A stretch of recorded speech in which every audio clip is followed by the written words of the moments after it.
I mowed my grass, and because I hadn't mowed in a while, it was long, so I gathered up the clippings and threw them here in the old fire ring. I walked by here a minute ago, and there are some kind of little wasps, black and yellow wasps, swarming all over it. There's got to be a couple dozen of them.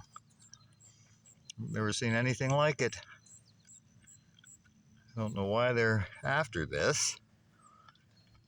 They're not bothering me. I'm right here on top of it, and they don't care about me. They seem to be fighting with each other, for crimini's sake. What is going on, guys? Did I do something wrong? Sorry about that. I didn't mean to. Didn't mean to upset anyone. I wonder if I covered up their home or something. I don't know.